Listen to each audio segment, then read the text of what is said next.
Hello and welcome to The Reload, your weekly recap of all the gaming news and a quick look at what's coming out over the next week. I'm of course Carl, and without any further ado, here's what happened. Upcoming online space sim Star Citizen is going to be much more open about how its development schedule is progressing, according to an online announcement made last weekend. Starting from when Star Citizen Alpha 2.6 launches, the internal development timeline will be posted on the official website and updated weekly.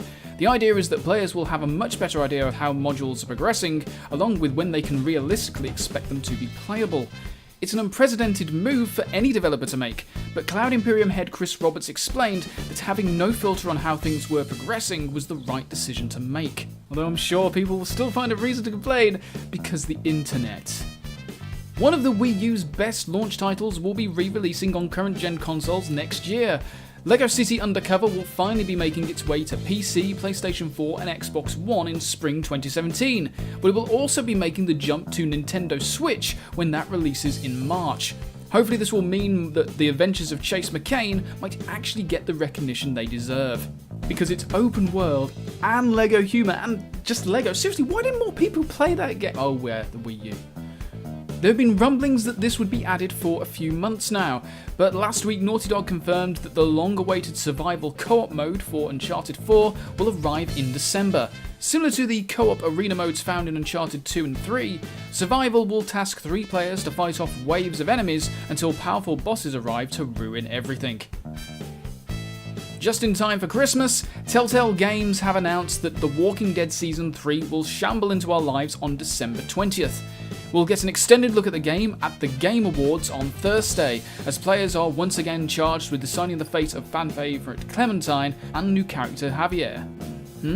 Sorry, I still haven't quite gotten over what happened to Lee. And never will. In depressing news, design documents for the now-cancelled sequel to Sleeping Dogs have emerged from the ashes of United Front Games.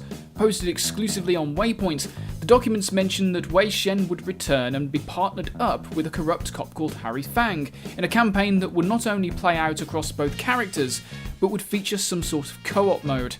The docs also mentioned the use of cloud saves and analysing player actions to determine crime levels across the city in real time.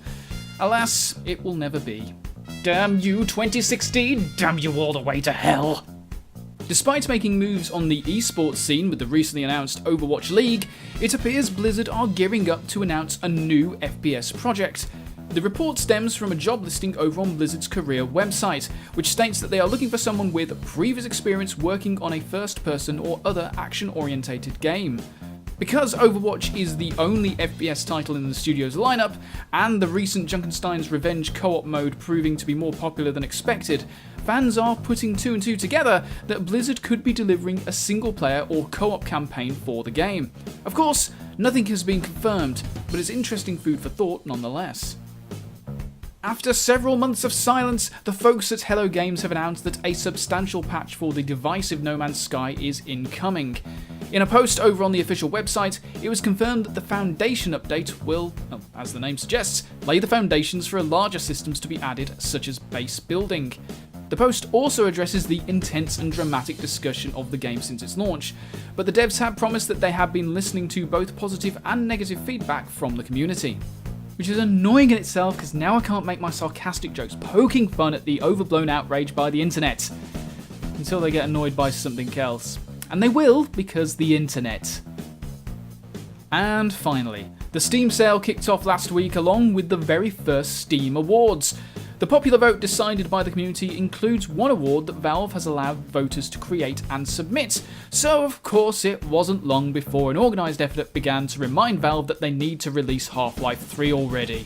The charge has been led by a thread over on Reddit, with the hopes that Valve will finally address, or at the very least acknowledge, the longest standing cliffhanger in gaming history. And of course you can find links to all of those stories just by hitting the link in the description box below, so be sure to give that a look if anything has piqued your interest. But now it's time to take a look at what's coming out over the next 7 days. After a long and storied development, Final Fantasy XV will finally land on consoles this week. Featuring a real-time combat system that can be paused, you can expect the high level of visual extravagance the franchise is known for across its huge open world. Recent previews have been optimistic that it will finally deliver after a decade of waiting, so let's hope Noctis' journey to save the world of EOS is a return to form for the main entries of the series. PC gamers finally get their hands on Watch Dogs 2 this week, having had to wait a little longer as Ubisoft ensured the open world game made the most of the platform. As a result, support for multi-monitor setups and 4K visuals will be included, along with no cap on the frame rate. That's on top of improved lighting and shadow rendering, as well as improved mouse and keyboard controls. Hopefully it should make the PC version the definitive version of Watch Dogs 2, but we'll find out for sure later this week.